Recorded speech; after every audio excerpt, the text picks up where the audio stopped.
player on their team. No, not Kevin Durant, but Russell Westbrook. Kevin Durant played phenomenal in game one up until the fourth quarter, and even, picked up some big buckets at the end of the game to help, ensure the victory. But in game two, he also played well. He pretty much outplayed Steph Curry for most of the game, aside from a few minutes in the third quarter.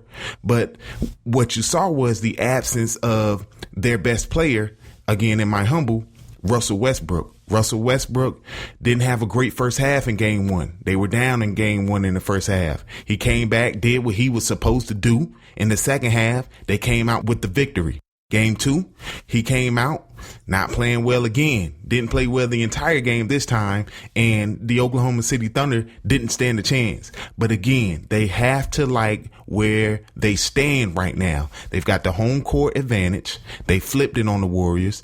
The series is tied 1-1. No matter how much they lost by in game two, it only counts for one game. And all they have to do is do what they're supposed to do on their home court, and they can win this series. Exactly. That stretch that you spoke about, where, Steph Curry exploded. He scored like 15 straight points in game two, really blew that game open. He went on a 15-2 run by himself. Yeah, really blew that game open for Golden State, got out of hand rather quickly for Oklahoma City, and they never recovered. But again, it's just one game. They already have the home court advantage, being that they took game one in Golden State, man. So this series, I think, is going to be knock down, drag out, man. Two really good teams.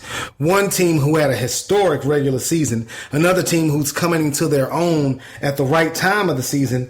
It looks to be quality basketball being played in that Western Conference Finals. Yes, sir. And I'm just excited to see how game three turns out on Sunday. How will Oklahoma City respond to having their first game at home in the series? Will Golden State come out with that same drive, that same fire that they had in game two?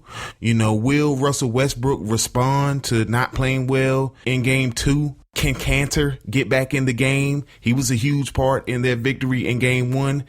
They beat up Adams in game two, rendered him ineffective for most of the game, beat up Russell Westbrook in game one. He came back and responded in the second half, but didn't play again well in the second game. So it's a lot of pieces to that puzzle as far as the Western Conference Finals goes that I'm very intrigued to see, Daimeon. And when we talk about these NBA playoffs, we've been mentioning the players, and we really haven't touched on the coaches on the respective teams. You have Tyronn Lue, who took over for David Blatt mid-season for the Cleveland Cavaliers. He's doing a phenomenal job of bringing that team together. A lot of outside, distractions for that team. During the regular season, they've come together. Steve Kerr, of course, what Golden State did during the regular season. They just, broke the Chicago Bulls record for regular season victories. You got Billy Donovan for OKC in his first year coming from the University of Florida. Great pedigree when he was in college. Multiple national championships, multiple Final Fours, and he's really underrated as a coach. So, the coaches for those four teams, they don't get a lot of publicity because the NBA is a players' league. The fans, be it casual or intense fans, they know the players. They don't really pay too much attention to the coaches, but sometimes in the critical situations of games, coaches and coaching decisions make all the difference. That's a great point, Daimeon. And first-year coach Billy Donovan has been doing a heck of a job thus far in the postseason with making in-game adjustments. And I don't think there's been anyone better in the playoffs this year at coming out of timeouts and having plays set up for his guys to be successful and get points. First year coach Tyronn Lue also doing a extravagant job down there in Cleveland. I mean, again, change the entire culture of the team and what they do, getting up and down the floor, getting more shots up, more possessions, things like that. Little things that took that team from being what was already a darn good team and just making them great.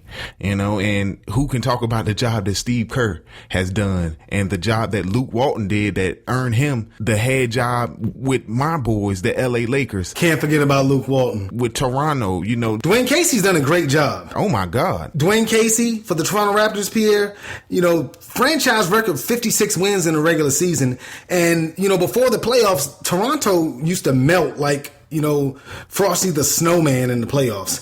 They are able to win 2 playoff series and are currently in the Eastern Conference Finals. So kudos to Dwayne Casey and what he's done north of the border in Toronto, man. I mean, they used to melt like a butter knife through one batter. Yeah, you know what he said on shout out to Arnold Schwarzenegger on Commando. His arch rival on that movie said that cutting her throat is like cutting one bother. We're movie buffs, we're music buffs around here. I'm pretty excited about the playoffs, man. Can't wait to see where it goes. Daimeon, just to transition a little bit, I'm very disappointed.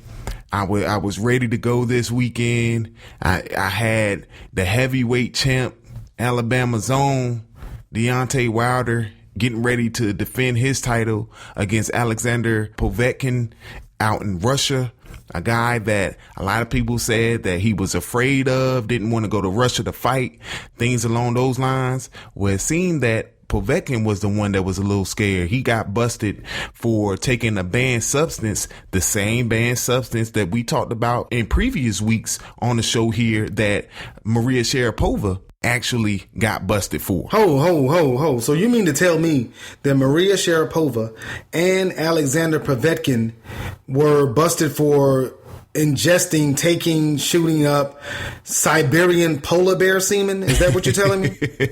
Well, I don't know I don't know that it was that, but Sharapova, again, she said it was a medicine that she was taking for a medical condition that didn't used to be on the banned substance list. Well, now Povetkin has been busted for the same substance, coming from the same country. Then you have all the Olympic athletes that have been busted for taking these substances out in Russia, and it's not looking good for that country right now as far as sporting events goes.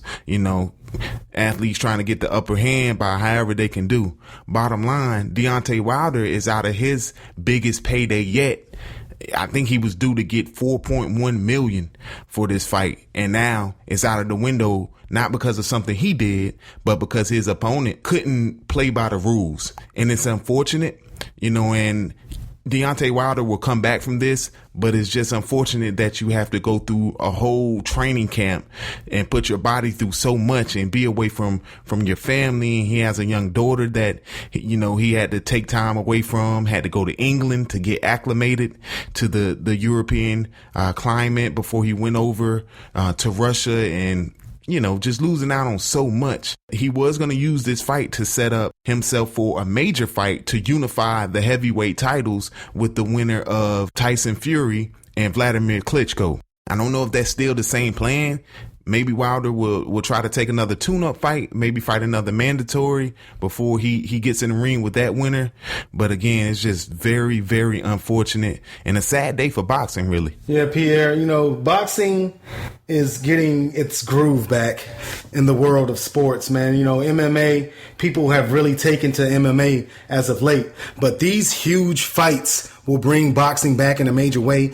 Just like you said, unfortunate that Povetkin got busted for taking, Siberian polar bear semen as a supplement, and and that Deontay Wilder fight is off as of right now. But Pierre, we have gotten our hot topics, man. We went from the NBA playoffs to boxing, but in the background, you know what I hear? I hear one Loxley Dolores Banks crying her eyes out. I think it's time for us to take a commercial break. Let me go check on my daughters. She probably hungry. I mean, I'm always hungry. If she's anything like her father, she is always hungry. After this commercial break, though, Pierre, great interview that I believe that we have, man. You were fortunate enough to speak with, a young man who is doing major things north of the border. That's right. Brandon Isaac, linebacker for the Toronto Argonauts. He's going into his 6th season in the CFL. He was kind enough to take a few minutes out of schedule before he went up north of the border to start his training camp. Got that when we come back, and then we're going to end the show with one of our newer favorite segments, the All Things Sport Real MVP. Got a great show today, Daimeon. Yes, sir. Yes, sir. And again, so good to be back, man. So good to be home. So good to be home. We'll be right back on the All Things Sport podcast with Pierre Banks and Daimeon Banks on Spreaker Radio. The All Things Sport podcast, your source for a plethora of sports content. For real? How much those scores? Because my man just bought a Miata. Every Friday at 10 a.m. on Spreaker Radio. What up? This is Pierre Banks, and when I'm back in Boone watching the Mountaineers, my first stop is always Mountaineer Mania. The good folks at Mountaineer Mania have the widest selection of app gear, so you can cheer on the Mountaineers in style. T-shirts, hats, hoodies, sweatshirts, decals, cornhole sets. I mean, if you need it, they've got it. So head on down to Mountaineer Mania at 497 West King Street in Boone and tell them I sent you.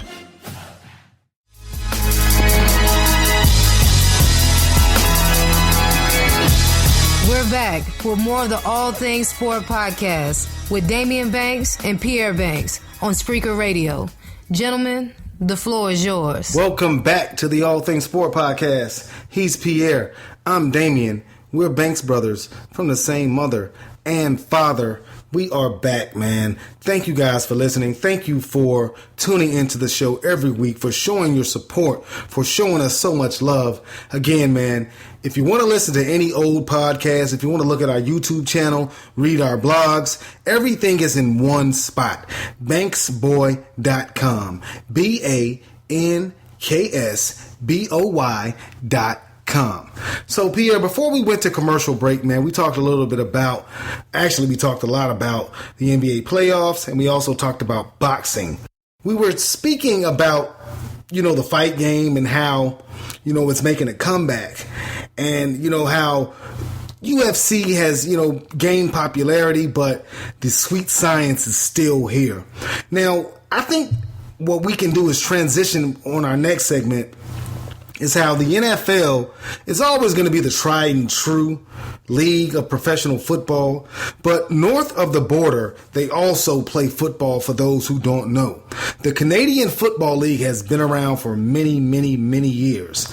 And, you were able to sit down with one of its top players, a 6-year veteran of that league. That's right, Daimeon. I had the opportunity and the privilege to speak with Toronto Argonauts linebacker Brandon Isaac, who has been in the league for 5 years now, going into his 6th year, played with a few different teams, has won a Grey Cup, actually won the 100th Grey Cup with the team that he's with now. We're going to get into the interview with Toronto Argonauts linebacker Brandon Isaac. Brandon, real pleasure to have you on the show today. How you doing, man? I'm doing good. It's a pleasure to be on with you. Brandon and I spent some time together at the University of South Carolina, where you are an alum, sir, and did some work in the academic office. But your day job, so to speak, is a linebacker with the Toronto Argonauts. Yes, it is. I've been playing with Toronto for going on my 3rd year. It's an amazing organization that has given me an opportunity to play a sport that I really, really love.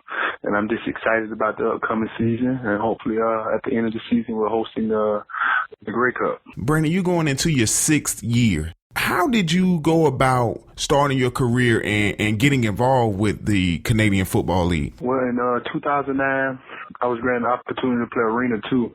That was the year that Arena 1 had wasn't going that year, so I played Arena 2 at Manchester Wolves. I had an outstanding season. I was nominated for the first team All-Arena, and my coach had some ties in the CFL to Chris Jones. And so they connected, and Jones had gave me a tryout for the team, and I did well at the tryout, and I've been in the CFL ever since then.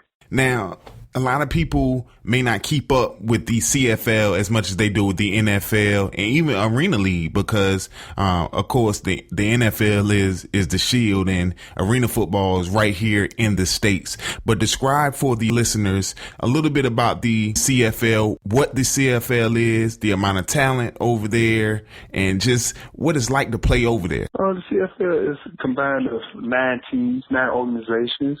It's been around longer than the NFL. It's a little different than the NFL.